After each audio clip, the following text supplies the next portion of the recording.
തെരുവുനായ് ശല്യം രൂക്ഷം. ഇരുചക്രവാഹന യാത്രക്കാർ ഭീതിയിൽ. കൊടകര വെള്ളിക്കുളങ്ങര റോഡിലാണ് തെരുവുനായ് ശല്യം രൂക്ഷമായിരിക്കുന്നത്. കഴിഞ്ഞ ദിവസം രാത്രിയിൽ തെരുവുനായ ഇരുചക്രവാഹനത്തിന് കുറുകെ ചാടിയതിനെ തുടർന്ന് ഇരുചക്രവാഹന യാത്രക്കാർക്ക് പരിക്കേറ്റിരുന്നു. കൊടകര പേരാമ്പ്ര സ്വദേശി കല്ലിങ്ങപ്പുറം വീട്ടിൽ 49 വയസ്സുള്ള പ്രദീപ്, മറ്റത്തൂർ പള്ളത്ത് വീട്ടിൽ 59 വയസ്സുള്ള കേശവൻ എന്നിവർക്കാണ് പരിക്ക്. ഇരുവരും തൃശൂരിലെ സ്വകാര്യ ആശുപത്രിയിൽ തീവ്രപരിചരണ വിഭാഗത്തിൽ ചികിത്സയിലാണ്. 3 മുറിയിൽ സിനിമാ തിയേറ്ററിന് സമീപത്ത് വെച്ചാണ് അപകടം.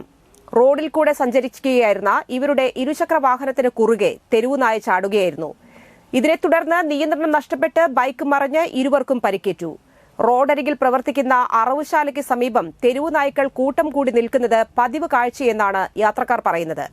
2 വർഷം മുൻപ് 3 മുറിയിൽ തന്നെ കോടാലി സ്വദേശി കാളത്തുപറമ്പിൽ രമേശ് ഇത്തരത്തിൽ അപകടം പറ്റി മരണപ്പെട്ടിരുന്നു. വിദ്യാർത്ഥികളടക്കം നിരവധി കാൽനട യാത്രക്കാർ സഞ്ചരിക്കുന്ന ഈ പ്രദേശത്ത് യാത്രക്കാർക്ക് നേരെ തെരുവുനായകൾ കുരച്ചു പാഞ്ഞു വരുന്നത് പതിവ് കാഴ്ചയാണെന്ന് നാട്ടുകാർ പറയുന്നു. തെരുവുനായ് ശല്യത്തിന് എത്രയും പെട്ടെന്ന് ശാശ്വത പരിഹാരം കാണണമെന്നാണ് നാട്ടുകാരുടെയും യാത്രക്കാരുടെയും ആവശ്യം.